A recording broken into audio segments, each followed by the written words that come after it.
Hora H do Agro, com Kellen Severo. Oferecimento Ihara. Olá, sejam muito bem-vindos ao Hora H do Agro, um programa onde discutimos e analisamos os temas que mais importam para o agronegócio brasileiro. E nesta edição você vai ver que a China suspendeu o diálogo com os Estados Unidos após a visita de Nancy Pelosi, presidente da Câmara dos Estados Unidos, a Taiwan. A relação entre os países piorou e nesta edição a gente vai analisar os impactos geopolíticos, comerciais, diplomáticos para o Brasil, o mundo e o agronegócio. Na política brasileira, a menos de 2 meses das eleições, a disputa ganhará fôlego. As tendências e expectativas para o Executivo e Legislativo estarão em debate aqui no Hora H do Agro. E mais, uma entrevista exclusiva com o governo sobre Plano Safra. A suspensão de algumas operações no BNDES gerou dúvida sobre a escassez de recursos do crédito rural oficial. Tem ainda a Conab apontando uma queda no consumo de carne bovina e aumento para aves e suínos no Brasil. E você vai ver também que na Ucrânia, após 5 meses de guerra, a exportação parcial de grãos é retomada e navios deixam o país. A China disse nesta semana que vai suspender o diálogo com os Estados Unidos em temas militares, climáticos e tráfico de drogas. Pequim também anunciou que vai impor sanções à presidente da Câmara dos Estados Unidos, Nancy Pelosi, e à família dela. A retaliação acontece após a visita de Pelosi a Taiwan. Vale lembrar que Taiwan é uma pequena ilha que os chineses reivindicam soberania da área. Durante a passagem da presidente da Câmara norte-americana por Taiwan, o edifício mais alto de Taipei foi iluminado com mensagens de boas-vindas. Após o desembarque, ela destacou o compromisso inabalável em apoiar a democracia de Taiwan. Já a China aumentou a atividade militar em torno da região e disse que a visita representou uma violação severa do princípio de uma só China. Taiwan também é um centro bilionário de tecnologia e está no epicentro de uma tensão entre Estados Unidos e China, que pode ter efeitos no agronegócio brasileiro. E é justamente sobre isso que a gente vai tratar agora no primeiro painel do programa de hoje. Para tratar do tema, nós vamos receber os nossos convidados. Bernardo Val, professor de Relações Internacionais da Fundação Escola de Sociologia e Política de São Paulo. Bernardo, seja bem-vindo. Olá, Kellen, obrigado. É um prazer estar aqui na Hora H do Agro. Da mesma forma, Bernardo, recebemos também Caio Carvalho, presidente da Associação Brasileira do Agronegócio, a ABAG. Caio, seja muito bem-vindo. Um prazer, muito obrigado, gente. Um prazer estar com vocês aqui. Da mesma forma. Para começar, dirijo a você a primeira pergunta, Bernardo. Você acredita que sim, houve uma piora nas relações entre Estados Unidos e China depois da visita de Pelosi a Taiwan? E quais os desdobramentos que você espera do ponto de vista diplomático, comercial, econômico daqui para frente? Sim, Kellen, a visita de Pelosi, ela gerou mais desconfiança entre os Estados Unidos e a China. No geral, haverá uma diminuição na cooperação entre esses dois países. Como você bem falou no começo do programa, a China já anunciou uma série de medidas diplomáticas para retaliar, de certa forma, essa ação por parte dos Estados Unidos. Cabe aqui destacar, além dessas medidas diplomáticas que já foram mencionadas por você, também a questão dos desdobramentos comerciais e econômicos. A China é o maior parceiro comercial de Taiwan e ela já restringiu o comércio com esse país. Além disso, em termos de economia, os exercícios militares chineses ao redor da ilha, eles podem ter um efeito de bloqueio, o que pode atrapalhar ainda mais as cadeias de suprimento que já estão tensas por eventos geopolíticos anteriores, como a pandemia de Covid-19 e a guerra entre a Rússia e a Ucrânia. Muito bem, Bernardo. E você acredita numa escalada dessas tensões de agora em diante, eventualmente uma nova guerra, ou seria um certo exagero? Olha, Kellen, para acontecer uma guerra, ainda muitas etapas precisam ser passadas. Então, eu acredito que, embora uma guerra esteja nos cenários, ela é bastante improvável, porque tem uma série de medidas diplomáticas, econômicas, comerciais e também militares que precisam ser tomadas até que se chegue a uma guerra propriamente dita. Então, embora essa crise ela seja muito importante, para ela se transformar, para ela chegar à etapa de uma guerra, ainda tem um longo caminho. Então, eu acredito que essa guerra, embora ela possa acontecer, ela não vai se concretizar agora. A gente precisa observar naquilo que está por vir, em novembro, 2 eventos muito importantes, que são, na China, o 20º Congresso do Partido Comunista e nos Estados Unidos, as eleições de meio termo, de meio de mandato. O Congresso do Partido Comunista na China, o presidente Xi Jinping, provavelmente ele vai ser reconduzido ao novo mandato como secretário-geral e presidente do país, e ele precisa demonstrar força. Logo, esses exercícios militares que estão sendo feitos como uma resposta à visita de Pelosi a Taiwan, eles têm importância também nesse sentido de demonstração de força. E no caso dos Estados Unidos, a Pelosi já tem 82 anos, ela provavelmente já está no seu último mandato como presidente da Câmara, e espera-se que os democratas eles percam essas eleições. Então, ela pode ter visto nessa visita uma forma de um legado, né? Parte do seu legado que tem bastante relação com a China, no sentido de protesto e defesa da democracia em Taiwan.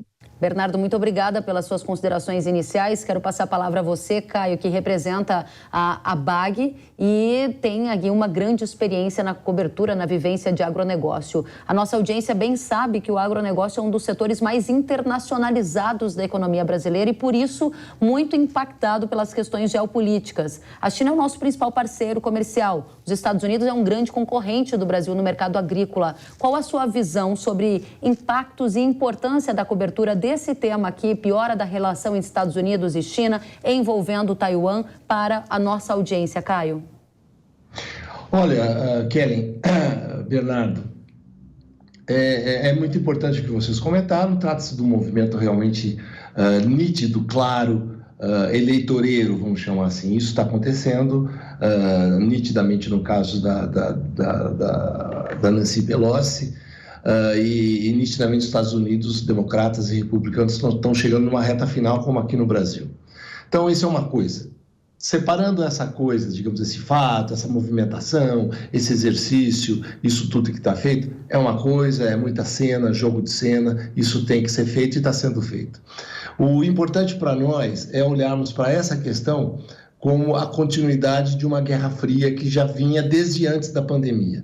Nós tivemos depois a questão europeia, nós estamos tendo a guerra da Ucrânia com a Rússia, mas há uma diferença muito grande, profunda, entre Europa e Estados Unidos. Quer dizer, essa visita também tem esse sinal de que Taiwan conte conosco, é uma mensagem oportuna no sentido que não dá para imaginar que vai ter qualquer tipo de invasão modelo russo na Ucrânia e todos ficam olhando e nada acontece. Então, esse é um fato.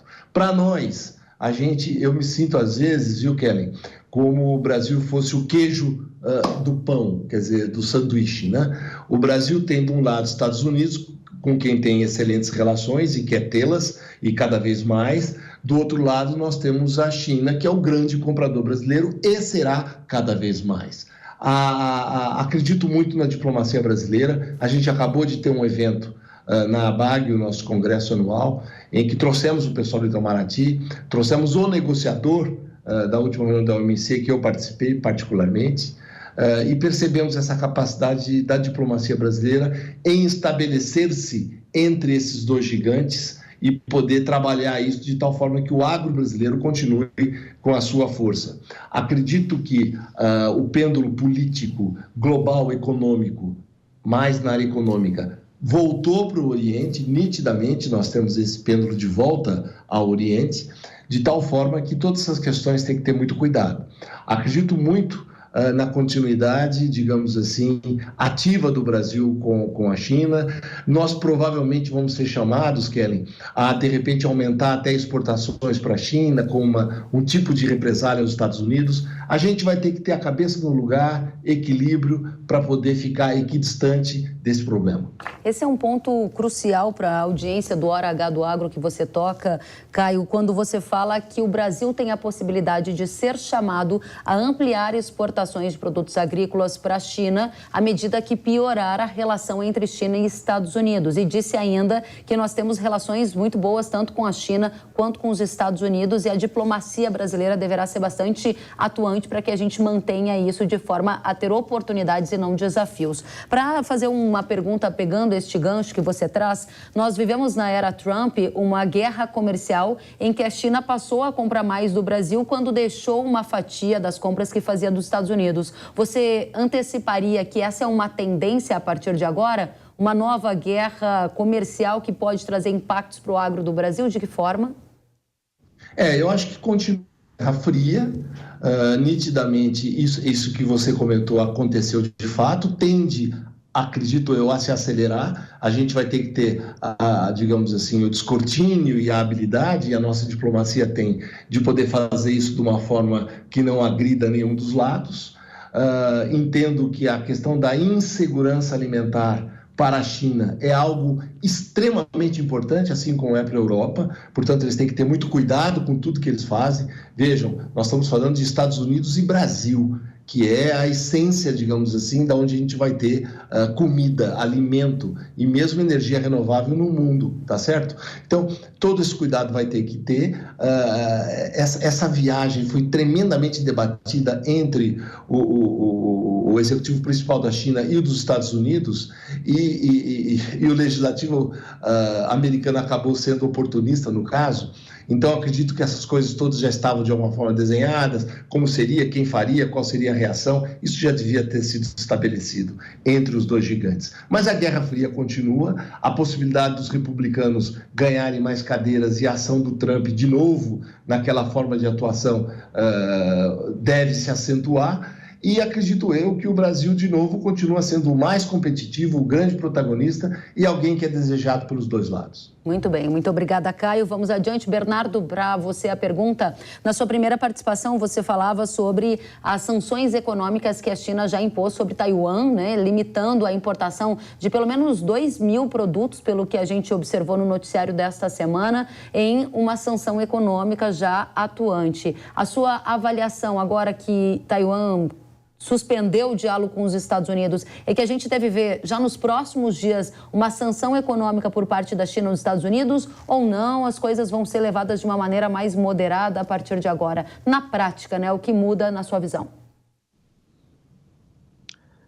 Olha, Kellen, a Nancy Pelosi já foram anunciadas pela China sanções a ela e também ao círculo familiar próximo, ou seja, foi uma medida específica e cirúrgica, né?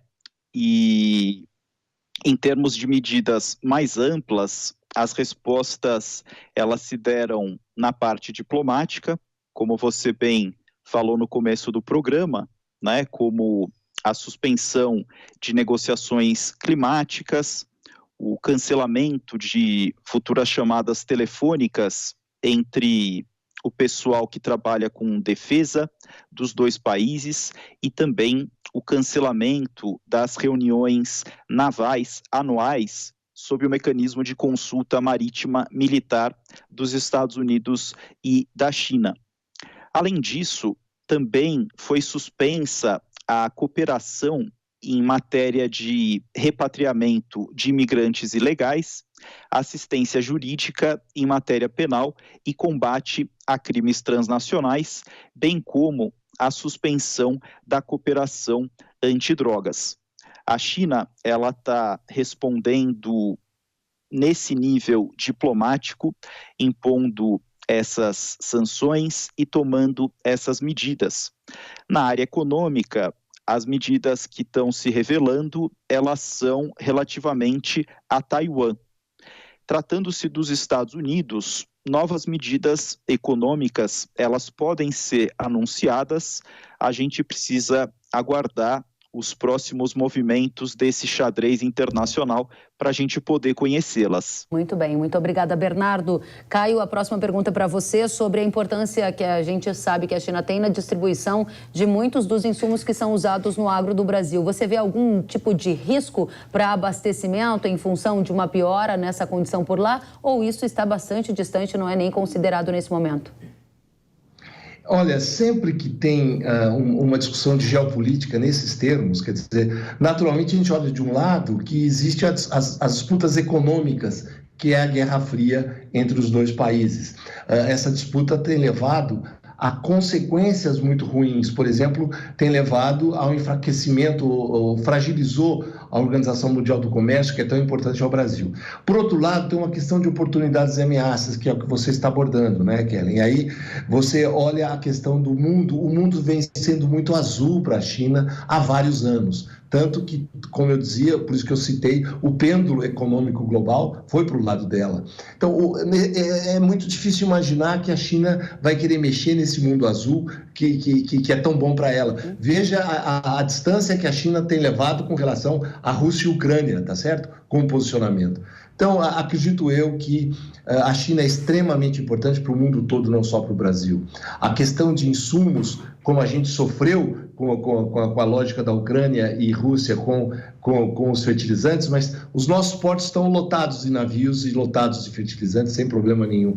Gente, a gente tem que olhar para o Brasil como uma grande potência mundial do agro. Em termos geopolíticos, o Brasil é muito importante. E tanto China quanto Estados Unidos têm muitas preocupações em atender o Brasil. Excelente, Caio, muito bom. Bernardo, Caio, excelente debate. A gente vai agora para a última rodada. Não podemos esquecer que Taiwan é um centro bilionário importante na produção de chips, semicondutores, e aqui no centro dessa disputa entre Estados Unidos e China também está uma disputa tecnológica. Bernardo, teremos perdas a partir de um evento, talvez de alguma magnitude militar envolvendo Taiwan, nas questões de avanços tecnológicos para toda a humanidade, para o comércio global, ou não? Seria um exagero pensar dessa forma?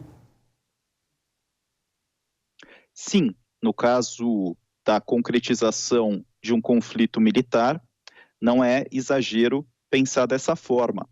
Mas como eu havia falado anteriormente, há muitas etapas que precisam ser percorridas até que uma guerra ela venha a acontecer. É importante destacar que Taiwan é o maior produtor mundial de semicondutores e a ilha tem um papel crítico na cadeia global de fornecimento de chips. Um dos assuntos, inclusive, da visita de Pelosi a Taiwan era a tecnologia. É em Taiwan que está a empresa TSMC, que é a maior fábrica mundial de semicondutores, e ela produz, por exemplo, para gigantes de tecnologia como a Apple e a Nvidia. A Pelosi se encontrou com o presidente dessa empresa e isso demonstrou a importância que os semicondutores têm para os Estados Unidos. Eles são considerados um assunto de segurança nacional. Os semicondutores que estão presentes nos smartphones e até mesmo em carros, geladeiras e outros eletrodomésticos, eles se tornaram uma parte fundamental da rivalidade entre os Estados Unidos e a China por tecnologia nos últimos anos. Logo, essa visita, ela indica um aumento das tensões entre os Estados Unidos e a China nessa área tecnológica. Bernardo, Caio, algum ponto de contágio com o agronegócio brasileiro nessa discussão tecnológica que você gostaria de destacar para a gente? Muito importante o que disse o Bernardo, porque impacta demais o agro. Vejam, hoje, todo o mecanismo de chips, tudo que vem daí, todas as nossas máquinas, todo o nosso sistema digital, tudo aquilo que a gente faz em termos de redução de custos, utilizando imagens de satélite, todo o sistema digital, tudo isso, de alguma forma, está em jogo. Não tem dúvida que é muito grave. Se a gente olhar a questão do mercado, é uma outra situação também que é apavorante se você imaginar pelo lado pior. O que eu acredito é que, volto a insistir, o exemplo do que está acontecendo com a Rússia em função da Ucrânia, certamente a China não quer com Taiwan. Mas, por outro lado, sem dúvida alguma, Taiwan é uma pedra no sapato da China, assim como era Hong Kong. Hong Kong, no início, vocês devem se lembrar, era um problema grave, porque Hong Kong queria continuar inglesa, não queria ser chinesa, e a China precisava encaixar Hong Kong, e encaixou. Hong Kong hoje segue tocando a vida de uma forma diferente de outros lugares chineses. Há uma tendência de uma negociação. Essa visita traz uma consequência, Kellen, que é importante de lembrar. Ela traz, de alguma forma, uma afirmação do Ocidente que a China, para poder cuidar de Taiwan, tem que fazer de uma forma delicada, no mínimo. Eu acho que essa mensagem também é importante. Muito bem, um ótimo debate com vocês, Bernardo e Caio. Quero agradecer Bernardo Val, professor de Relações Internacionais da Fundação Escola de Sociologia e Política de São Paulo. Volte sempre, foi um prazer recebê-lo. Foi um prazer, Kellen, Caio, muito obrigado pela oportunidade, ótimo debate. Obrigada, até a próxima. Caio Carvalho, presidente da Associação Brasileira do Agronegócio, ABAG. Volte mais vezes, foi muito bom recebê-lo também. Muito prazer, Kellen, muito prazer participar do seu Hora H do Agro. Da mesma forma, até a próxima. E vamos adiante, o nosso tema agora é eleição 2022. Terminou nesta semana o prazo final para a realização de convenções pelos partidos políticos e federações partidárias, com o objetivo de escolher os candidatos a presidente e vice, governador e vice, senadores e suplentes, assim como os deputados federais, estaduais e distritais. O início das campanhas eleitorais é indicado para 16 de agosto. A disputa eleitoral já está no nosso radar, já que em menos de 2 meses, agora em 2 de outubro, os brasileiros irão às urnas. Eleição 2022 é um tema que impacta demais o agro brasileiro e é um tema que a gente quer aqui abordar com especialistas no assunto. Recebemos para este painel a Cristina Grêmio, jornalista e comentarista aqui da Jovem Pan. Cristina, uma satisfação tê-la conosco no Hora H do Agro.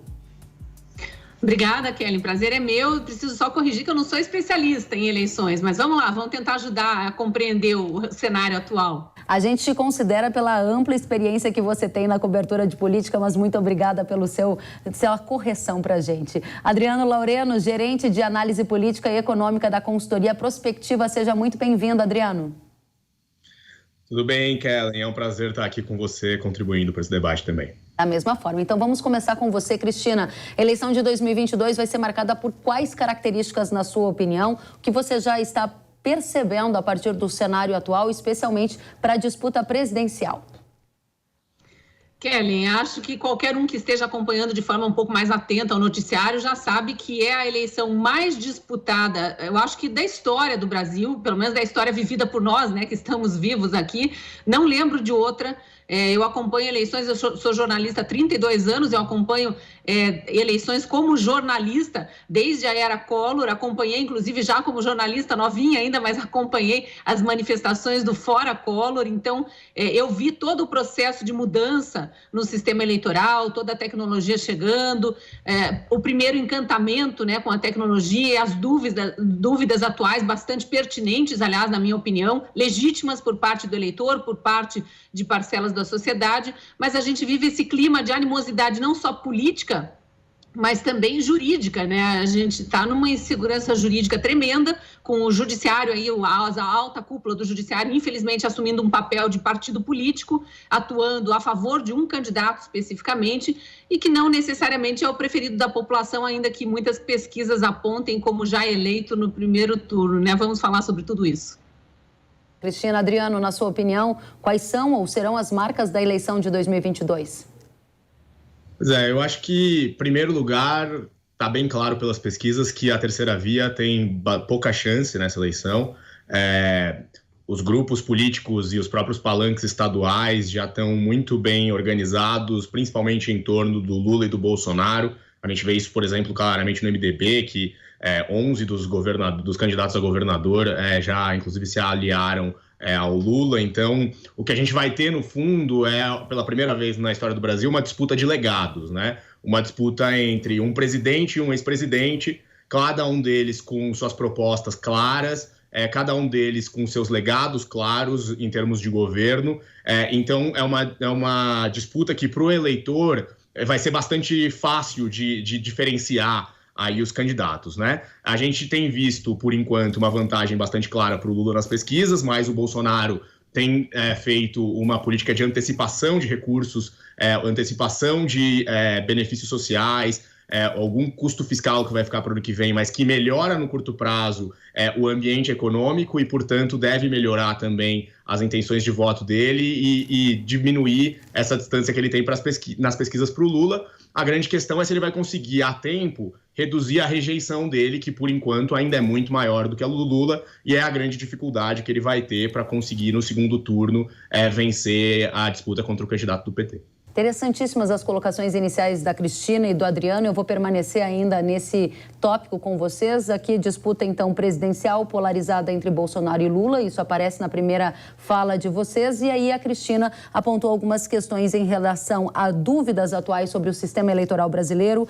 alta cúpula do judiciário fazendo uma intervenção na eleição, de acordo com a sua opinião, Cristina, e se há um favoritismo de um candidato que seja mais evidente. Você deixou um pouco isso expresso na sua fala, mas eu gostaria de aprofundar esses pontos aqui para a audiência do Agro que nos assiste. Qual é a proporção de importância de cada um desses elementos que você colocou na primeira parte da sua fala e se há o favoritismo de um candidato de forma mais cristalina sendo observado por você nesse momento? Por quê, se você vê isso?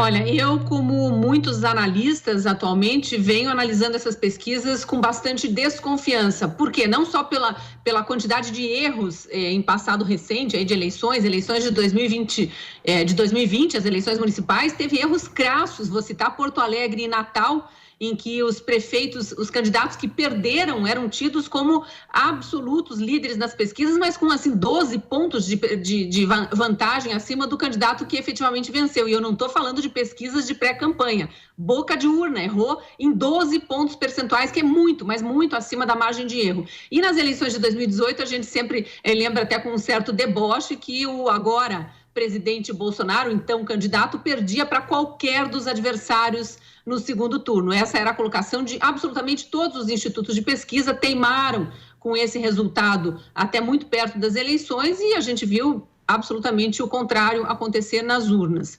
Em relação aos institutos de pesquisa, ainda o único ponto que eu queria colocar, embora a maior parte deles esteja realmente dando uma vantagem para o ex-presidente Lula e já de algum tempo, não só o presidente Bolsonaro vem se recuperando nessas mesmas pesquisas, desses mesmos institutos, como pontuou aí nosso convidado, mas também houve diferenças brutais entre institutos de pesquisa. Vou citar um caso que para mim foi exemplar na semana passada.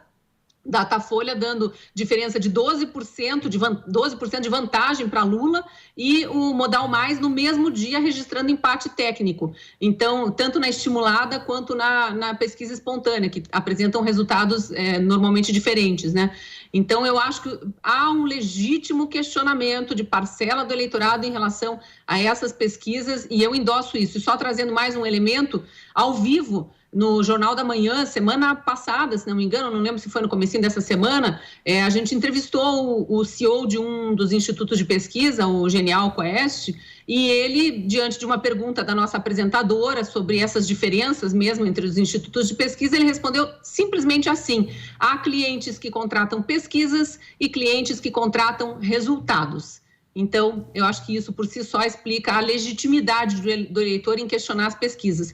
Para não me alongar muito, rapidamente, o judiciário, é claro o que está acontecendo. Há uma perseguição gigantesca em cima do candidato Bolsonaro, em cima do presidente Bolsonaro, em cima de apoiadores do presidente e do candidato. A gente vê inquéritos ilegais abertos de ofício, questionados por juristas, pela própria Procuradoria-Geral da República e ignorados pela alta cúpula do judiciário. A gente vê prisões ilegais, presos políticos, exilados políticos, jornalistas com tornozeleira sem ter cometido um único ilícito tipificado em Código Penal, todos apoiadores do presidente Bolsonaro. Não vou entrar no mérito se exaltaram nas suas colocações públicas, enfim, mas a gente sabe que o Código Penal prevê, né, para esse tipo de abuso, se é que foram cometidos, é processo por calúnia, injúria, difamação, ameaça. Então, quem se sentiu lesado por palavras ou até por atos, precisa buscar esse caminho jurídico e não por ter uma condição de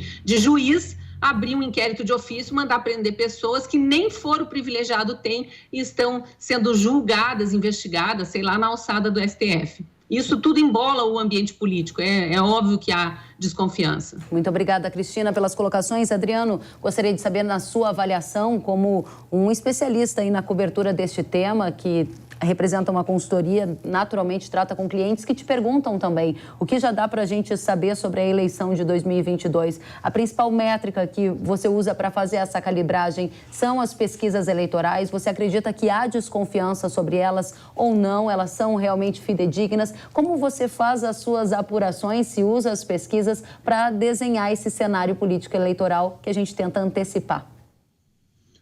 Sim. As pesquisas, elas são, sem dúvida nenhuma, a principal métrica e a mais confiável aí sobre as eleições, independentemente de questionamentos de metodologia de um instituto específico ou de outro.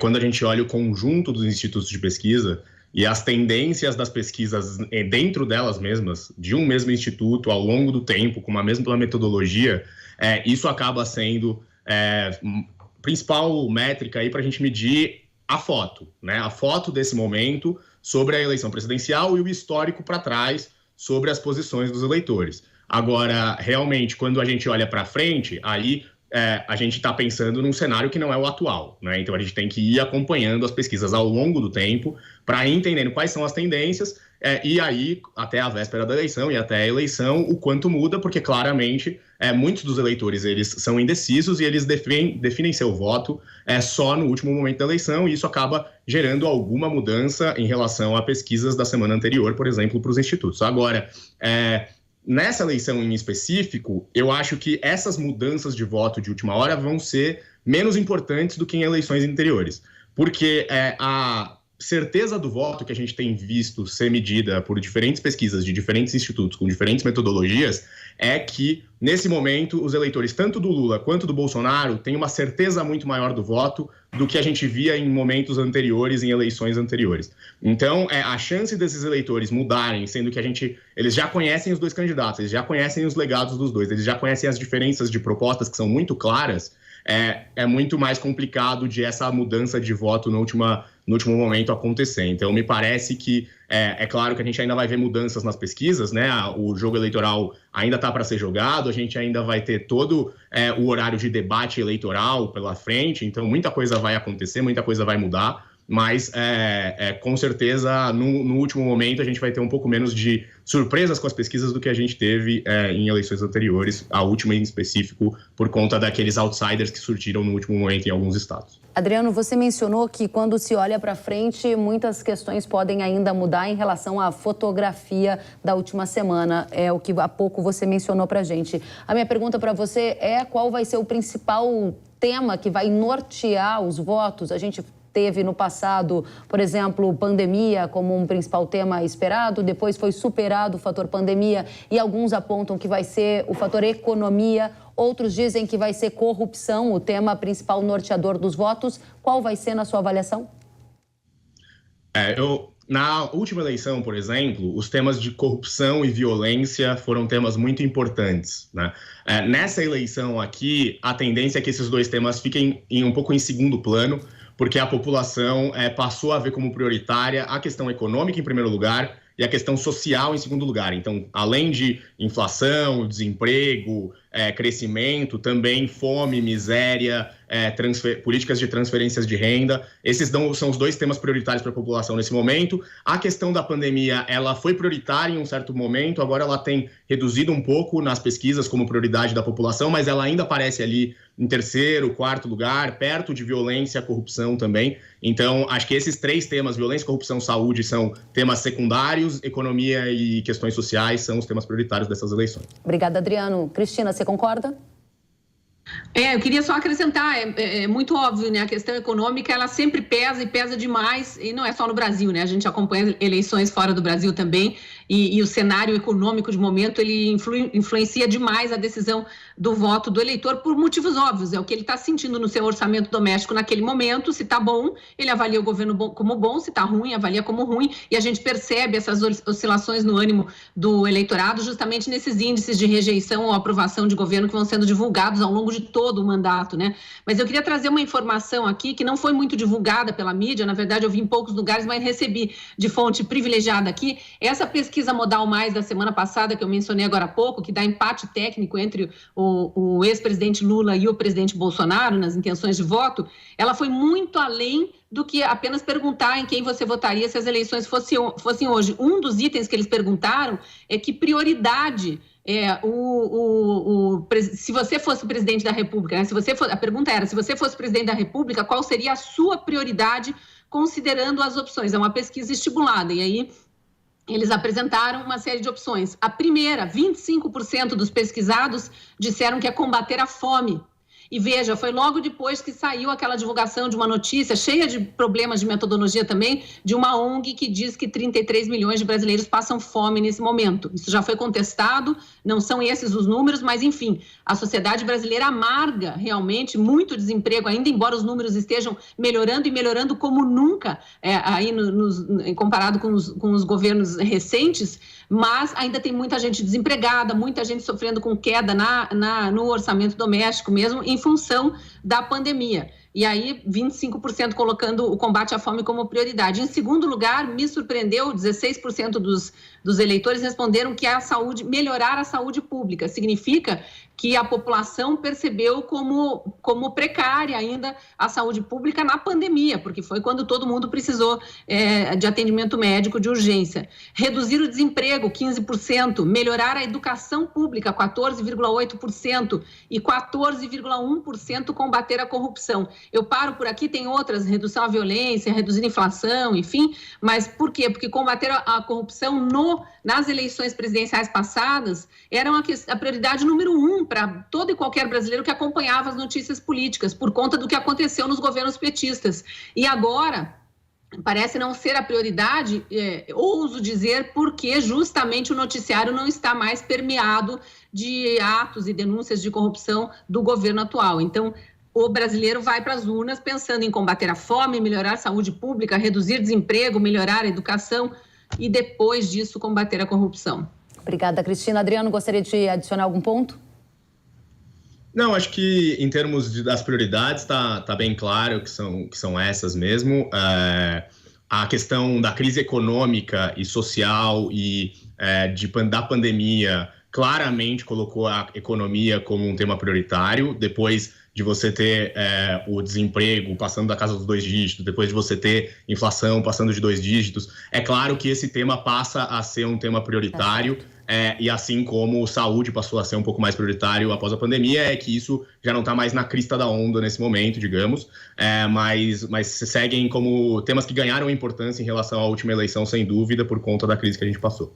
Muito bem, vamos agora cobrir o tema agronegócio junto com vocês, os impactos da eleição no agro. Cristina, eu gostaria de saber se você vê que algum dos candidatos está abordando ou falando mais para o público do agro, se sim, de qual maneira, o que você consegue trazer de observações para o nosso público, eventualmente numa eleição em que vença Bolsonaro, que impacto isso traz para o agro, eventualmente numa eleição em que vença Lula, que impacto isso traz para o agro na sua visão?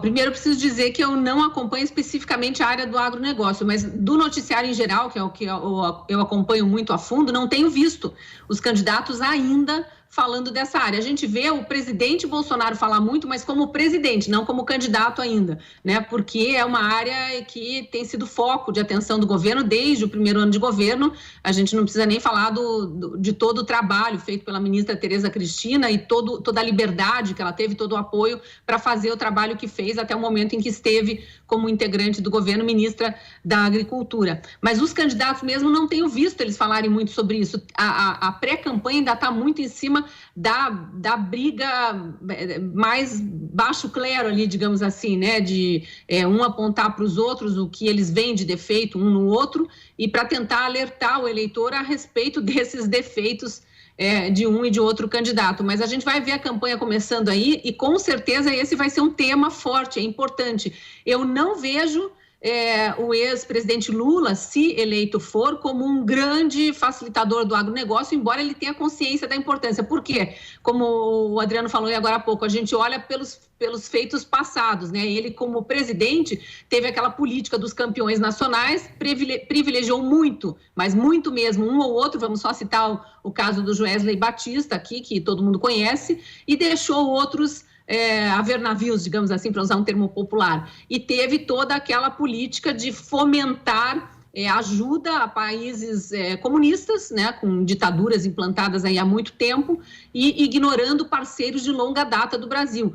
Com o governo Bolsonaro, houve uma mudança radical nesse sentido, né, um fortalecimento das antigas alianças comerciais, deu as costas para ditaduras aí, por vários motivos, mas manteve ligações comerciais, negócios, né? Vamos citar a China, que é nosso maior parceiro comercial, continuou no governo Bolsonaro, então não é só por ser uma ditadura que foi negado a negociação com o governo brasileiro, mas a gente percebe um viés completamente diferente. E tudo que foi feito pela ministra Tereza Cristina, está aí nosso agronegócio bombando, claro, muito mais por mérito e esforço, e parabéns aos nossos empresários do agronegócio, mas também muito por ajuda, facilitação de medidas governamentais aí para que o agronegócio estivesse no patamar que está. Muito obrigada, Cristina. Adriano, na sua visão, como o agro vai entrar na pauta no debate eleitoral, já que responde por cerca de 27% do PIB do Brasil e, além disso, numa eventual vitória de Bolsonaro, o que você imagina de políticas e efeitos para esse setor? E, no caso de Lula, sua resposta, por favor. De fato, acho que o debate de propostas ainda não está tão colocado nessas eleições. A gente está muito focado nesse debate institucional, de crise institucional, urnas eletrônicas e tal. Acho que os candidatos eles não estão nem tendo tanta oportunidade de colocar as propostas deles, né? Mas o que dá para antecipar do lado do Lula é que existe uma política nacional de abastecimento, de estocagem de alimentos, que é uma prioridade histórica do PT e que está naquele plano de diretrizes do partido, que foi reduzido ao longo do governo Temer e Bolsonaro e que deve voltar com força para diminuir a volatilidade de preços dos produtos do agronegócio. Também tem uma questão de fomento à agricultura familiar e sustentável, que é prioridade do programa de governo do PT, e uma visão aí do agronegócio como estratégico para a balança comercial brasileira e para a estabilidade das contas externas do país, né? A gente pode ter aí, inclusive, uma aliança que a gente está vendo entre o PT e o Nery Geller, que poderia ser um possível ministro da Agricultura. Agora, do lado do Bolsonaro, né, a gente viu realmente ao longo do governo dele uma prioridade no Congresso para temas do agronegócio, então, em aliança com o Arthur Lira ali, a bancada do agro teve muita força para avançar com as suas pautas, e um direcionamento de toda a lógica da infraestrutura do país para a construção, para a viabilização de exportação do agronegócio, né? Então, estradas, ferrovias, concessões em geral, sendo prioridade os temas que favorecem mais o agronegócio em relação a outros setores da economia. Então, tem esse viés aí com a Tereza Cristina, que poderia ser uma nova ministra da Agricultura, também de manter essa força nas negociações comerciais que o Brasil faz com outros países. Ela acabava sendo muitas vezes mais importante, inclusive, do que o Itamaraty. Então, a Tereza Cristina poderia ser um diferencial aí para as negociações exteriores do Brasil nesse tema. Quero agradecer demais a presença de vocês que enriqueceram o Hora H do Agro de hoje. Cristina Grêmio, jornalista, comentarista aqui da Jovem Pan. Foi um prazer recebê-lo. Volte muito mais vezes. Obrigada, Kelly. O prazer foi meu. Da mesma forma, Adriano Laureno, que é gerente de análise política e econômica da consultoria Prospectiva. Adriano, foi uma satisfação recebê-lo também. Volte sempre. A satisfação foi minha. Muito obrigado, Kelly. Tchau, tchau. Até a próxima. A suspensão temporária de algumas operações de financiamento do BNDES em menos de um mês após o lançamento do Plano Safra está gerando dúvidas no agro sobre a eventual escassez de recursos na temporada 22-23. Para esclarecer qual o futuro da oferta do crédito rural oficial, nós vamos receber o secretário de Política Agrícola do Ministério da Agricultura, Guilherme Bastos, para uma entrevista exclusiva. Secretário Guilherme, seja muito bem-vindo ao Hora H do Agro. Kelly, olá a todos, boa tarde. Obrigada pela sua presença. É inédito, em menos de um mês do lançamento do Plano Safra, vermos o fechamento dos empréstimos para algumas operações, mesmo que temporariamente, né, secretário? Por esgotamento de recursos, como destacou o BNDES. Do total dos 19,8 bilhões de reais disponibilizados pelo Banco de Desenvolvimento, quanto já foi usado, secretário? Kellen, eu não tenho essa informação sobre a utilização agora dos recursos do BNDES, mas eu posso garantir que não foram utilizados ainda todos os recursos. O que aconteceu naquele processo de suspensão, houve um problema de sistema, e é claro que tem algumas linhas, como o caso do PCA, né, que realmente, de fato, via BNDES, elas não têm mais recursos. Outro ponto também importante a ser lembrado é que o BNDES não é o único repassador de recursos com fontes equalizáveis, né? Nós temos mais outras 10 instituições financeiras também autorizadas, né, a repassar recursos com fontes equalizáveis. Antes da gente passar para as perguntas da nossa audiência, eu preciso só aprofundar o que o senhor acaba de nos trazer, porque à medida que foi divulgada aquela nota do BNDES falando sobre a suspensão temporária de algumas linhas do Plano Safra, o senhor me disse que houve um problema de sistema. O que isso significa? E esses empréstimos, excluindo o PCA, que o senhor disse que já não tem mais recurso, as demais linhas, como o ABC+, e outras, vão ser reativadas quando? Bom, esse processo de reativação... Bom, o problema foi um problema temporário lá, segundo eu ouvi um relato de um dos próprios diretores do BNDES, mas isso foi corrigido prontamente, tá? Foi realmente um excesso de demanda em função da alocação. Só para lembrar, né, todo esse processo, né, ele começou com um atraso, né, onde a gente teve, todo mundo acompanhou a questão da aprovação de um PLN para poder fazer a liberação dos recursos e que aconteceu em portaria apenas no dia 19 de julho. Então, realmente houve um represamento, mas as operações estão rodando normalmente, né? E existem algumas linhas que estão mais tomadas, mas isso não implica que não esteja faltando, por exemplo, no Banco do Brasil, na Caixa Econômica e nos bancos cooperativos. Então, só para a gente fechar esse primeiro ponto, se eu quiser contratar um recurso com os juros subsidiados do Plano Safra 22-23 para ABC+, Prodecop, Proirriga, eu conseguirei fazer isso, secretário? Então, Kellen, o que eu estou repassando é o seguinte: pode ser que esteja esgotado em alguma instituição, mas a gente tem outras instituições, né, que tem esse direcionamento de recursos.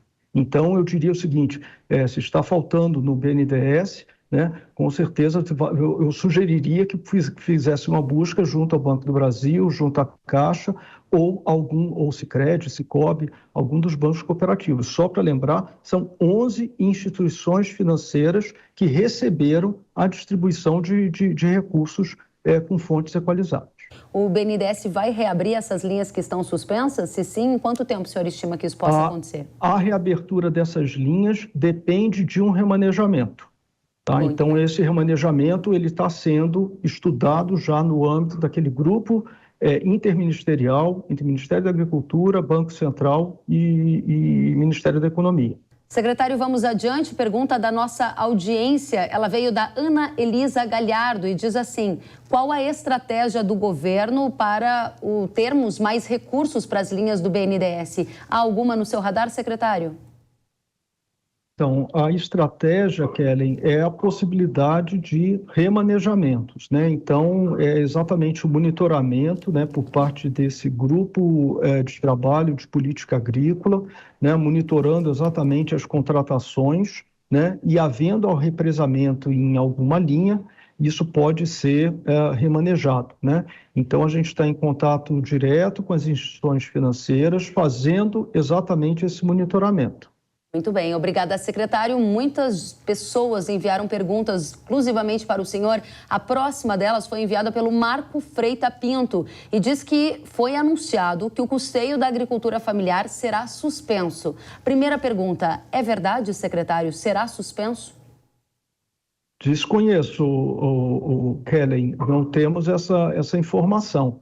Então, de novo, insisto, a gente está falando assim, a agricultura familiar, só para lembrar, ela recebeu o maior volume de recursos disponibilizados, 53,6 bilhões de reais, são 14 bilhões a mais, né? E esses recursos estão devidamente alocados em diversas instituições. Claro que você tem Banco do Brasil, você tem os bancos cooperativos como sendo líderes, né, na disponibilização desses recursos. Minha recomendação é que, indo, por exemplo, na agência de uma instituição financeira, havendo alguma negativa com relação à alocação desses recursos, imediatamente buscar, se for um Banco do Brasil, que busque uma caixa, que busque um banco cooperativo, né, para poder exatamente avaliar as possibilidades. E também lembrando, né, sempre há a disponibilidade, é claro, aí o produtor precisa fazer as contas, fazer sua composição de custos, mas existem também os recursos a taxas livres que são previamente negociadas com as agências. Secretário, para a gente dar mais atenção a esse tema, porque eu recebi várias mensagens de muita gente preocupado, inclusive usando uma data de corte que seria 8 de agosto. A partir de 8 de agosto, fecharia a torneia para custeio de Pronaf Custeio, Pronaf Investimento. Isto é uma notícia falsa na visão do governo? É uma notícia falsa, não tem procedimento agora. Muito bem, vamos à próxima pergunta. Qual o planejamento do governo para atender os produtores com crédito rural? Há uma grande preocupação de que vá faltar recursos. Bom, Kellen, também é um ponto que eu acho que sempre foi muito bem esclarecido, né? O governo federal não consegue prover toda a necessidade de financiamento da agropecuária brasileira, né? Então, acho que isso aqui tem que ficar muito claro, que isso daqui é uma contribuição do governo federal com essas taxas de juros controladas, né, para fins de promoção desse financiamento. Então, é muito importante que realmente o produtor faça o seu planejamento e faça uma composição, né, de origens de recursos, né, para que ele possa atender suas necessidades. Muito bem, essa semana a gente viu a elevação da taxa Selic. Com a alta da Selic haverá um maior comprometimento de recursos? O cobertor vai ficar curto? Não vai ter recurso para todo mundo? Olha, só para lembrar, né, aquele pedido, todo aquele trabalho que foi feito de suplementação de recursos, né, para esse segundo semestre foi feito já com o intuito de você realmente ter a possibilidade de honrar com os compromissos. E sempre lembrando, né, que nós ainda temos uma expectativa, né, de uma retração da taxa de juros até o final do ano. Então, isso daí significa que você tem um cenário melhorando e um cenário de conforto.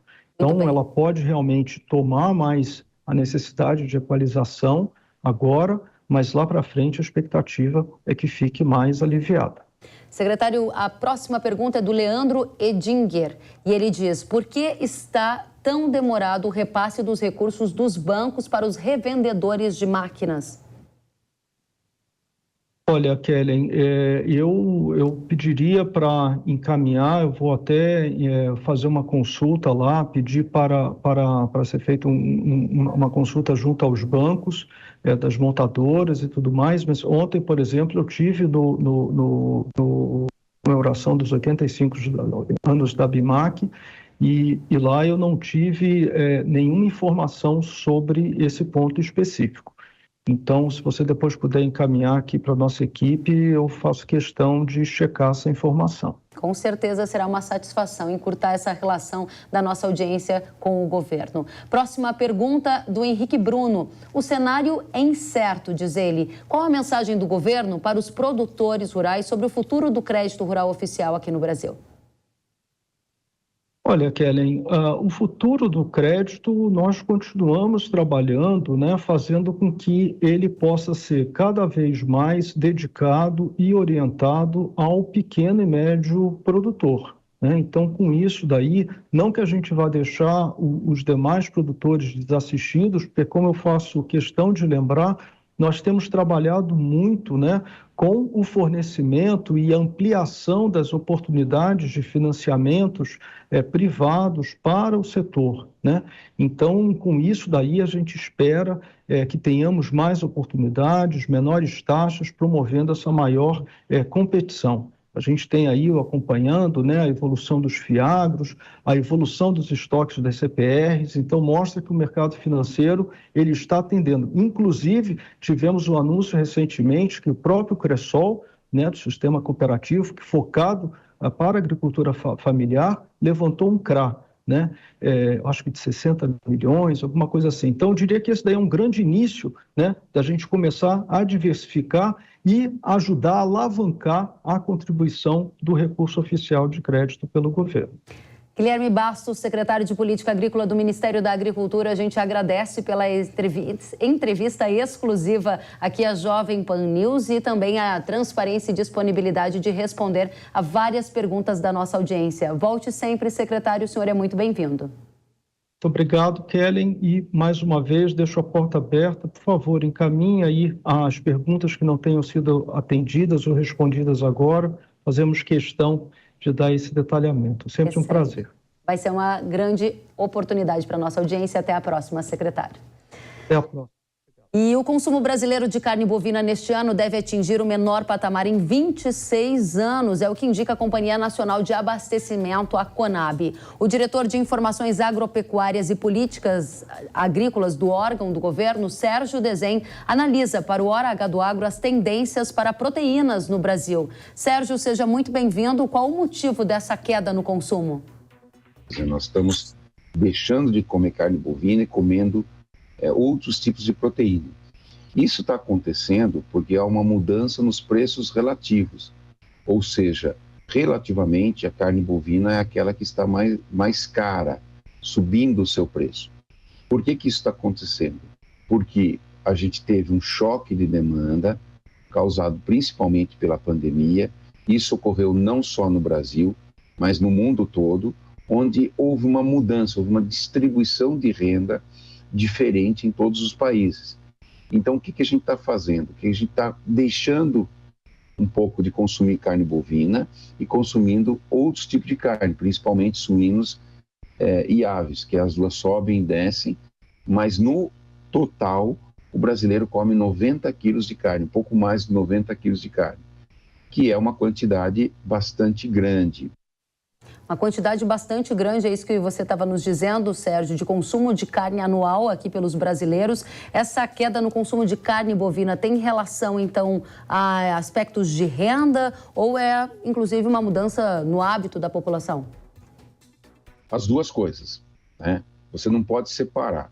Uma coisa é renda, que você está distribuindo a renda ao redor do mundo, e a hora que você tem o mundo mudando de patamar de renda, as rendas relativas estão mudando, você vai ter o mundo tendo mais poder aquisitivo, então a gente vai ter que distribuir melhor os produtos que são escassos. Nós sabemos que a carne bovina é um produto que demanda muitos fatores de produção, então não dá para aumentar rapidamente a produção, como é o caso do frango ou dos suínos. Então você vai reduzir o consumo aqui e aumentar lá. A outra questão é o hábito. O brasileiro está tendo acesso, por exemplo, a carne suína. Por que ela saiu de 10 para 15 quilos? E a gente não fala isso, mas é 50% de aumento. Porque a gente está trabalhando melhor em cortes e no preparo. Então ela se tornou uma carne saudável, uma carne que tem opções de corte e ela é muito prática. Você abre a embalagem, a assa está pronta. Então isso tem atraído o consumidor. O consumidor hoje busca produtos saudáveis e práticos. E aí ele encontra várias opções. nos suínos, nas aves, até mais do que a carne bovina. A carne bovina fica uma gourmet. E se a população tiver acesso a mais renda, você acredita que o Brasil pode superar esses 90 quilos de carnes consumidos atualmente por ano? Dificilmente vai crescer muito mais que isso.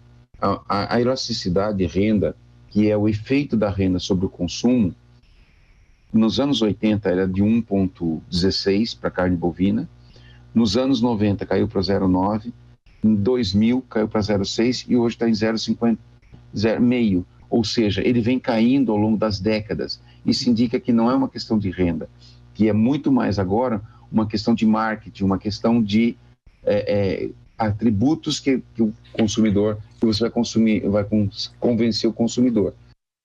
Então, Sérgio, na sua avaliação, diante de tudo isso que você está colocando, o futuro da carne bovina é um futuro de item de luxo? O brasileiro, na medida que vai desenvolvendo seu sistema econômico, vai transformando a carne bovina num produto gourmet, como é o europeu, principalmente. Na Europa já é assim, né? Nós estamos trocando quantidade por qualidade. Hoje em dia, uma boa parte da carne de baixa qualidade nós exportamos para mercados de baixa renda. E deixamos no Brasil a carne cara. Por quê? Porque ninguém quer carne, de qualquer carne, o pessoal quer carne cada vez melhor. Eu acho que é um rearranjo do tipo de proteína que a gente está consumindo. A gente está rearranjando. A gente está saindo de um consumo muito grande de carne bovina, de qualquer tipo, para um consumo menor e mais qualificado. Interessante. E para a gente encerrar, o que deve acontecer a partir de agora, então, com o consumo de carne no Brasil? Eu não acredito que ele suba rapidamente, ou venha subir muito.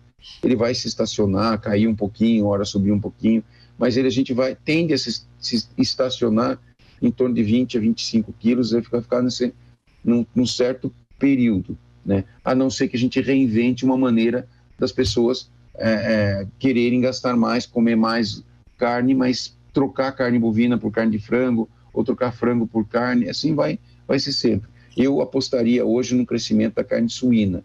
Ela é a que tem um potencial de crescimento grande, né? A relação custo-benefício dela está muito boa. Obrigada, Sérgio Dezen, diretor de Informações Agropecuárias e Políticas Agrícolas da Conab. Volte sempre. E nesta semana, o primeiro navio com grãos ucranianos deixou o porto de Odessa, com destino ao Líbano. 26 mil toneladas de milho foram transportadas na primeira exportação de grãos da Ucrânia desde o início da guerra com a Rússia, o que começou em fevereiro. O embarque foi possível após um acordo assinado entre ucranianos e russos com a Organização das Nações Unidas, intermediando tudo isso. Nesta sexta-feira, mais 3 navios carregando cerca de 58 mil toneladas de grãos deixaram a Ucrânia. E a imprensa internacional ressalta agora um pedido para que esse corredor de escoamento seja estendido para outras cargas, como, por exemplo, metais. A consultoria Steinweg avalia que há dúvidas sobre o escoamento dos grãos que estão armazenados no interior da Ucrânia, já que há uma escassez de mão de obra logística em função da guerra que ainda acontece. A empresa cita que os volumes antes exportados em um mês pela Ucrânia levarão cerca de 3 meses para serem escoados e revela ainda a perspectiva de uma retomada frágil e lenta ao longo dos próximos meses. E vamos agora à inovação aqui no Hora H do Agro. John Deere, safra de inovações, o desafio das startups do agro. Vocês sabem que o Hora H traz sempre as melhores soluções, inovações, serviços disponíveis no mercado para ajudar os produtores do nosso agro brasileiro. Hoje eu vou receber o Cristiano Fernandes, representante da John Deere, que está com novidades. Seja muito bem-vindo, Cristiano. Obrigado, Kellen. Eu quem agradeço. Nós gostaríamos muito de saber mais sobre a John Deere. Quem ainda não conhece, quem é a John Deere? A John Deere é uma empresa líder mundial no fornecimento para a linha agrícola, de construção e florestal. E do nosso histórico, a gente acompanha o cliente e entrega valor para ele através da inovação tecnológica, da excelência em engenharia e da nossa rede altamente capacitada para conduzir o cliente em todo o ciclo. Que interessante, vocês estão com um monte de soluções, um ecossistema completo, e uma das inovações que me chamou muito a atenção, gente, fui pesquisar e encontrei um sistema que chama ExactaPlay. Como essa tecnologia funciona na prática? Conta pra gente. O ExactaPlay ele foi lançado pela John Deere em 2019 e ele é um sistema onde a gente consegue ter uma maior qualidade na aplicação de insumos. Ou seja, a gente consegue evitar o desperdício e ter uma maior qualidade de aplicação, evitando problemas fitossanitários, que é quando a planta pode ter algum estresse durante seu desenvolvimento. E eu percebi que eu falei errado o nome, corrige pra gente. Como é que se fala, então? O nome é ExactaPlay. ExactaPlay, aprendi agora, muito bem. E quando se trata do controle de invasores, pragas, doenças, cada gota conta. E esse sistema ele é inteligente, ele é exclusivo de John Deere e está muito ligado com uma pegada de redução de desperdício, né? Cada gota conta. É isso mesmo, Kelly. Na hora da aplicação, cada gota importa. O custo hoje com os produtos de proteção é alto e a semente também a gente tem um custo alto. Então, o ExactaPlay é onde nós podemos garantir que a gente vai ter um bom padrão de gotas para evitar esse desperdício e ter uma boa qualidade na cobertura durante a aplicação. Que bacana, hein? Fico muito orgulhosa da gente trazer esse conteúdo em primeira mão para nossa audiência no Hora H do Agro. E eu quero ver aqui se eu entendi. O ExactaPlay é uma tecnologia que faz a troca automática das pontas, é isso, né? De acordo com a variação de velocidade de uma aplicação, mantendo o tamanho certo da gota e pressão. Tudo isso ao mesmo tempo? É isso mesmo, Kelly. O ExactaPlay a gente consegue trabalhar mantendo a pressão durante a aplicação, independente da velocidade que o pulverizador está trabalhando. Então, é isso que nos garante essa uniformidade de gotas e esse padrão na aplicação, evitando o desperdício e garantindo uma boa qualidade. Super ligado com a agricultura moderna, agricultura do futuro, que evita desperdício, cada gota conta. Muito bacana a gente trazer isso para você, produtor que quer reduzir o desperdício de produtos, evitar que a sua cultura seja queimada, né? Então, vamos precisar conhecer o ExactaPlay e ter mais controle para aplicar os insumos com precisão nos lugares e nas quantidades corretas. Para saber mais, acesse agora mesmo o site deere.com.br.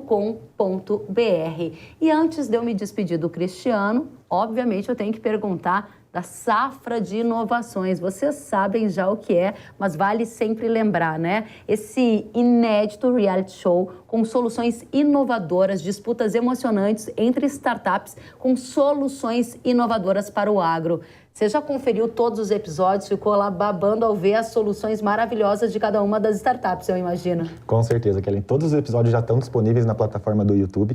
É o primeiro reality show focado no agronegócio que a John Deere produziu.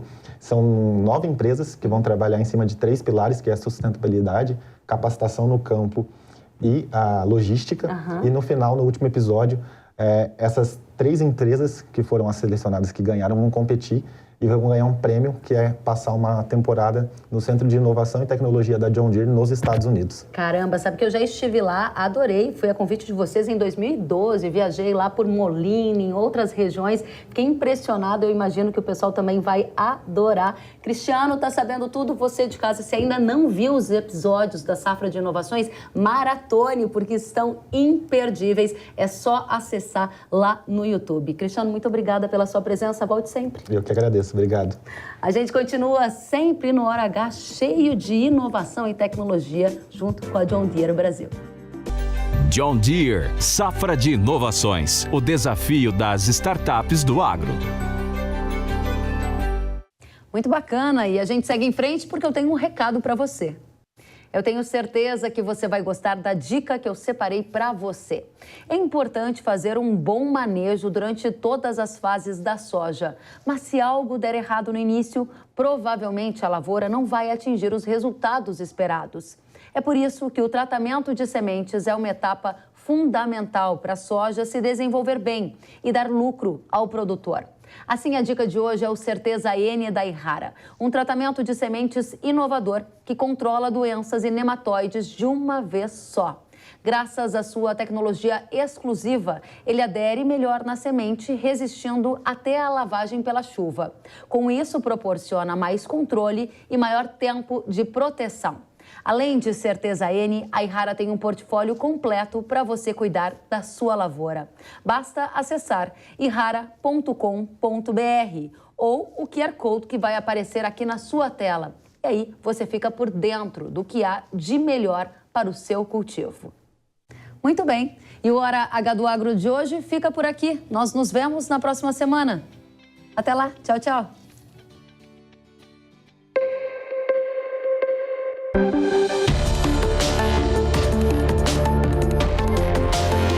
Hora H do Agro, com Kellen Severo. Oferecimento